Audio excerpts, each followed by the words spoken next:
Juízes capítulo 6. Gideão. O povo de Israel pecou contra Deus, o Senhor, e por isso ele deixou que o povo de Midian os dominasse durante 7 anos. Os israelitas se escondiam dos midianitas em cavernas e em outros lugares seguros nas montanhas, porque os midianitas eram mais fortes do que eles. Todas as vezes que os israelitas semeavam, os midianitas vinham com os amalequitas e os povos do deserto e os atacavam. Acampavam na terra e destruíam as suas colheitas até o sul, perto de Gaza. Não deixavam nada para os israelitas viverem, nem ao menos uma ovelha, uma vaca ou um jumento. Chegavam com o seu gado e as suas barracas e eram tão numerosos como gafanhotos. Eles e os seus camelos eram tantos que nem dava para contar. Vinham para destruir a terra e o povo de Israel não podia com eles. Então os israelitas pediram socorro a Deus, o Senhor. Quando eles oravam ao Senhor por causa dos midianitas, ele mandou um profeta que lhes disse: Assim diz o Senhor, o Deus de Israel: Eu tirei vocês da escravidão do Egito. Eu os livrei dos egípcios e dos que lutaram contra vocês aqui nesta terra. Expulsei os seus inimigos e dei a vocês a terra deles. Eu disse que sou o Senhor, o Deus de vocês, e que vocês não deviam adorar os deuses dos amorreus que viviam nesta terra. Mas vocês não quiseram me ouvir. Então o anjo do Senhor veio e sentou-se debaixo de um carvalho que havia perto do povoado de Ofra. Esse carvalho pertencia a Joás, que era da família de Abiezer. O seu filho Gideão estava malhando trigo no tanque de pisar uvas, escondido, para que os midianitas não o encontrassem. Então o anjo do Senhor apareceu a ele e disse: Você é corajoso, e o Senhor está com você. Gideão respondeu: Se o Senhor Deus está com o nosso povo, por que está acontecendo tudo isso com a gente? Onde estão aquelas coisas maravilhosas que os nossos antepassados nos contaram que o Senhor costumava fazer quando nos trouxe do Egito? Ele nos abandonou e nos entregou aos midianitas. Então o Senhor Deus ordenou a Gideão: Vá com toda a sua força e livre o povo de Israel dos midianitas. Sou eu quem está mandando que você vá. Gideão respondeu: Senhor, como posso libertar Israel? A minha família é mais pobre da tribo de Manassés e eu sou a pessoa menos importante da minha família. Mas o Senhor disse: Você pode fazer isso porque eu o ajudarei. Você esmagará todos os midianitas como se eles fossem um só homem. Gideão respondeu: Se tu estás contente comigo, então dá-me uma prova de que és tu mesmo que estás falando. E, por favor, não vás embora até que eu te traga uma oferta. Eu ficarei aqui até você voltar, disse Deus. Então Gideão entrou, cozinhou um cabrito e fez pão sem fermento, com mais ou menos 10 quilos de farinha. Pôs a comida numa cesta e pôs o caldo numa panela. Levou tudo e entregou ao anjo do Senhor, que estava debaixo do carvalho. Então o anjo ordenou: Põe a carne e o pão nesta pedra e derrame o caldo em cima. Gideão fez o que ele mandou. Em seguida o anjo estendeu o bastão que tinha na mão e tocou com a sua ponta a carne e o pão. Então saiu fogo da pedra e queimou a carne e o pão. E o anjo desapareceu. Aí Gideão compreendeu que era mesmo o anjo do Senhor que ele tinha visto. E disse apavorado: Ai de mim, Senhor meu Deus, eu vi o anjo do Senhor face a face. Mas o Senhor respondeu: Não fique com medo, tudo está bem, você não morrerá. Gideão construiu ali um altar para Deus, o Senhor, e o chamou de O Senhor é Paz. E até hoje esse altar está em Ofra, cidade que pertence às famílias de Abiezer. Naquela noite o Senhor disse a Gideão: Leve o touro que pertence a seu pai e outro touro de 7 anos, e derrube o altar do deus Baal, que é do seu pai, e também o poste da deusa Aserá, que está ao seu lado. Nesse lugar alto e seguro, faça para o Senhor seu Deus um altar de pedras bem arrumadas. Depois pegue o segundo touro e a madeira do poste de Aserá, arrancado, e queime tudo no altar como sacrifício.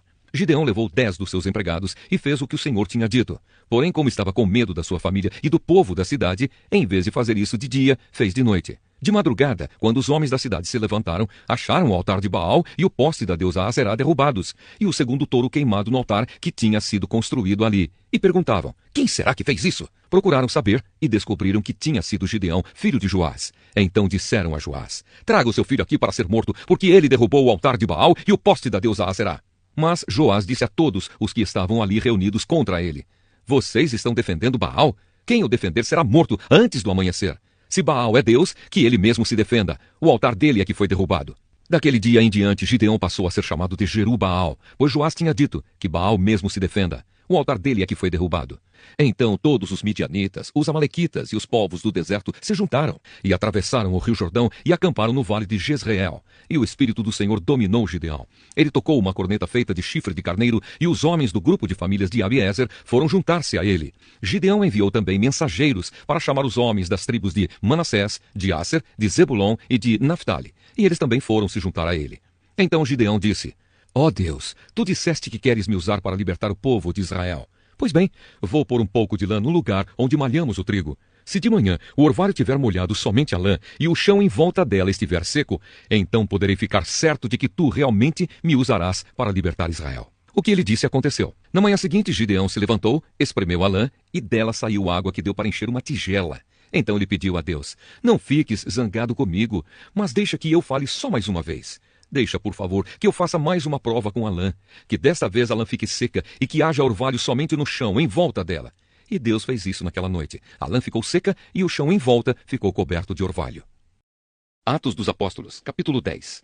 Pedro e Cornélio. Na cidade de Cesareia havia um homem chamado Cornélio, que era comandante de um batalhão romano chamado Batalhão Italiano. Ele era um homem religioso, ele e todas as pessoas da sua casa adoravam a Deus. Cornélio ajudava muito os judeus pobres e orava sempre a Deus. Um dia, ali pelas 3 horas da tarde, Cornélio teve uma visão. Ele viu claramente um anjo de Deus que chegou perto dele e disse: Cornélio. Ele ficou olhando para o anjo e com muito medo perguntou: o que é, Senhor? O anjo respondeu: Deus aceitou as suas orações e a ajuda que você tem dado aos pobres, e ele não esqueceu você. Agora mande alguns homens até a cidade de Jope para buscarem o homem chamado Simão Pedro. Ele está hospedado na casa de outro Simão, um curtidor de couros que mora na beira do mar.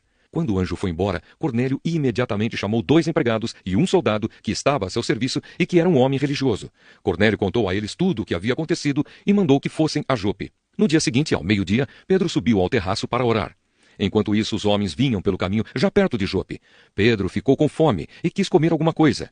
Enquanto o almoço estava sendo feito, ele teve uma visão. Viu o céu aberto e uma coisa parecida com um grande lençol amarrado pelas 4 pontas que descia até o chão. Dentro daquilo havia todos os tipos de animais de 4 patas, de animais que se arrastavam pelo chão e de aves. Então Pedro ouviu uma voz que dizia: Pedro, levante-se, mate e coma. Pedro respondeu: de jeito nenhum, Senhor. Eu nunca comi nenhuma coisa que a lei considera suja ou impura. A voz falou de novo com ele: não chame de impuro aquilo que Deus purificou. Isso aconteceu 3 vezes. Em seguida, a coisa que parecia um lençol foi levada de volta para o céu. Pedro começou a perguntar a si mesmo o que aquela visão queria dizer. E naquele momento, os homens que Cornélio havia mandado já tinham se informado sobre onde ficava a casa de Simão e estavam na porta. Eles chamaram alguém da casa e perguntaram: por acaso um homem chamado Simão Pedro está hospedado aqui? Pedro ainda estava pensando na visão quando o Espírito Santo disse: escute, estão aí 3 homens procurando você. Agora apronte-se, desça e vá com eles. Vá tranquilo, porque fui eu que mandei que eles viessem aqui. Então Pedro desceu e disse aos homens: eu sou a pessoa que vocês estão procurando. Por que vieram aqui? Eles responderam: nós fomos mandados pelo comandante Cornélio. Ele é um homem bom, teme a Deus e é muito respeitado por todos os judeus. Um anjo de Deus mandou que ele pedisse a você que fosse até a casa dele para que ele ouvisse o que você vai dizer. Então Pedro convidou os homens para entrarem e os hospedou ali naquela noite. No dia seguinte, Pedro se aprontou e foi com eles. E alguns irmãos que moravam em Jope também foram. No outro dia, chegaram à cidade de Cesareia. Cornélio e os parentes e amigos mais íntimos que ele tinha convidado já estavam esperando Pedro. Quando Pedro ia entrando, Cornélio veio ao seu encontro, ajoelhou-se e curvou a cabeça diante dele. Mas Pedro fez com que ele se levantasse e disse: fique de pé, pois eu sou apenas um homem como você. Enquanto conversava com Cornélio, Pedro entrou na casa e encontrou muita gente reunida ali. Então disse a todos: vocês sabem muito bem que a religião dos judeus não permite que eles façam amizade com não-judeus ou entrem nas casas deles. Mas Deus me mostrou que eu não devo chamar ninguém de impuro ou de sujo. Por isso, quando vocês me chamaram, eu vim de boa vontade. Agora quero saber por que foi que vocês mandaram me chamar. Cornélio respondeu: 3 dias atrás, às 3 horas da tarde, eu estava orando aqui em casa. De repente, um homem vestido com roupas brancas apareceu na minha frente e disse: Cornélio, Deus ouviu as suas orações e lembrou do que você tem feito para ajudar os pobres. Mande alguém até Jope a fim de buscar Simão, que também é chamado de Pedro. Ele está hospedado na casa de Simão, o curtidor que mora na beira do mar. Então eu mandei chamar você logo, e você fez muito bem em vir. Agora estamos todos reunidos aqui na presença de Deus, prontos para ouvir o que o Senhor mandou você dizer. A explicação de Pedro. Então Pedro começou a falar. Ele disse: agora eu sei que, de fato, Deus trata todos de modo igual, pois ele aceita todos os que o temem e fazem o que é direito, seja qual for a sua raça. Vocês conhecem a mensagem que Deus mandou ao povo de Israel, anunciando a boa notícia de paz por meio de Jesus Cristo, que é o Senhor de todos. Vocês sabem o que aconteceu em toda a terra de Israel, começando na Galileia, depois que João pregou a sua mensagem a respeito do batismo. Sabem também como Deus derramou o Espírito Santo sobre Jesus de Nazaré e lhe deu poder. Jesus andou por toda parte fazendo o bem e curando todos os que eram dominados pelo diabo, porque Deus estava com ele. Nós somos testemunhas de tudo o que ele fez na terra de Israel, inclusive em Jerusalém. E depois o mataram, pregando-o numa cruz. Pedro continuou: porém Deus ressuscitou Jesus no 3º dia e também fez com que ele aparecesse a nós. Ele não foi visto por todo o povo, mas somente por nós, que somos as testemunhas que Deus já havia escolhido. Nós comemos e bebemos com ele depois que Deus o ressuscitou. Jesus nos mandou anunciar o evangelho ao povo e testemunhar que ele foi posto por Deus como juiz dos vivos e dos mortos. Todos os profetas falaram a respeito de Jesus, dizendo que os que creem nele recebem por meio dele o perdão dos pecados. Os não-judeus recebem o Espírito Santo. Quando Pedro ainda estava falando, o Espírito Santo desceu sobre todos os que estavam ouvindo a mensagem. Os judeus seguidores de Jesus que tinham vindo de Jope com Pedro ficaram admirados por Deus ter derramado o dom do Espírito Santo sobre os não-judeus, pois eles ouviam os não-judeus falarem em línguas estranhas e louvarem a grandeza de Deus. Então Pedro disse: estas pessoas receberam o Espírito Santo como nós também recebemos. Será que alguém vai proibir que sejam batizadas com água? Então mandou que aquelas pessoas fossem batizadas em nome de Jesus Cristo, e elas pediram a Pedro que ficasse ali alguns dias. Jeremias capítulo 19. O pote quebrado. O Senhor Deus me disse que fosse comprar um pote de barro. Disse que levasse comigo algumas autoridades do povo e alguns sacerdotes mais velhos e fosse ao vale de Ben-Hinom, na entrada do portão dos Cacos. Ali eu devia anunciar em voz bem alta a mensagem que ele ia me dar. Deus me mandou dizer o seguinte: reis de Judá e povo de Jerusalém, escutem o que eu, o Senhor Todo-Poderoso, Deus de Israel, vou dizer. Vou fazer cair sobre este lugar uma desgraça tão grande que todos os que ouvirem falar dela ficarão horrorizados. Vou fazer isso porque o meu povo me abandonou e profanou este lugar, queimando aqui incenso a outros deuses. Mas nem esse povo, nem os seus antepassados, nem os reis de Judá sabiam nada a respeito desses deuses. Essa gente encheu este lugar com sangue de pessoas inocentes e construiu altares para o deus Baal, a fim de queimar os seus filhos no fogo como um sacrifício. Eu não dei ordem para isso, não falei disso e nunca pensei nisso. Por isso eu, o Senhor, digo que chegará o tempo em que este lugar não se chamará mais Tofete, nem Vale de Ben-Hinom, e sim Vale da Matança. Neste lugar destruirei todos os planos do povo de Judá e de Jerusalém. Deixarei que os inimigos os derrotem e os matem na batalha. Darei os corpos deles como alimento para as aves e as feras. Destruirei esta cidade de modo tão terrível que cada um que passar por ela ficará espantado e horrorizado ao ver tudo o que aconteceu. Os inimigos cercarão a cidade e procurarão matar os seus moradores. O cerco será tão terrível que a gente que vive em Jerusalém comerá a carne dos seus filhos e filhas e devorará os seus próprios vizinhos. Então o Senhor me mandou quebrar o pote na frente dos homens que haviam ido comigo e mandou dizer-lhes que o Senhor Todo-Poderoso tinha dito o seguinte: como se quebra um pote e ele não pode mais ser consertado, assim eu quebrarei este povo e esta cidade. Os seus mortos terão de ser sepultados até mesmo em Tofete, pois não haverá outro lugar para sepultá-los. Tratarei esta cidade e os seus moradores assim. Farei com que ela fique com o vale de Tofete. Sou eu, o Senhor, quem está falando. As casas de Jerusalém e as casas dos reis de Judá ficarão imundas como o vale de Tofete. Também ficarão imundas todas as casas onde queimaram incenso no terraço para adorar as estrelas e onde derramaram bebidas como oferta a outros deuses. Então voltei de Tofete, onde o Senhor me havia mandado anunciar a sua mensagem. Fui ao pátio do templo, fiquei de pé ali e falei a todo o povo que o Senhor Todo-Poderoso, o Deus de Israel, tinha dito o seguinte: vocês são teimosos e não querem ouvir o que eu digo. Por isso, farei cair sobre esta cidade e sobre todos os povoados vizinhos toda a desgraça que prometi. O Evangelho de Marcos, capítulo 5. Jesus cura um homem dominado por espíritos maus. Jesus e os discípulos chegaram à região de Gerasa, no lado leste do lago da Galileia. Assim que Jesus saiu do barco, foi encontrar-se com ele um homem que estava dominado por um espírito mau. O homem vinha do cemitério onde estava morando. Ninguém conseguia prendê-lo, nem mesmo usando correntes. Muitas vezes já tinham amarrado as suas mãos e os seus pés com correntes de ferro, mas ele quebrava tudo e ninguém conseguia dominá-lo. Passava os dias e as noites nos montes e entre os túmulos, gritando e se ferindo de propósito com pedras. Ele viu Jesus de longe, correu, caiu de joelhos diante dele e gritou: Jesus, filho do Deus Altíssimo, o que o Senhor quer de mim? Em nome de Deus eu peço, não me castigue! Ele disse isso porque Jesus havia mandado: espírito mau, saia desse homem.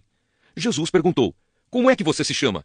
Ele respondeu: o meu nome é Multidão, porque somos muitos. E pedia com muita insistência a Jesus que não expulsasse os espíritos maus para fora daquela região. Acontece que no morro perto dali havia muitos porcos comendo. Os espíritos pediram a Jesus com insistência: nos mande ficar daqueles porcos, nos deixe entrar neles. Ele deixou, e os espíritos saíram do homem e entraram nos porcos. E estes, que eram quase 2.000, se atiraram morro abaixo para dentro do lago e se afogaram. Os homens que estavam tomando conta dos porcos fugiram e espalharam a notícia na cidade e nos campos. Muita gente foi ver o que havia acontecido. Quando chegaram perto de Jesus, viram um homem que antes estava dominado por demônios, e ficaram espantados porque ele estava sentado, vestido e no seu perfeito juízo.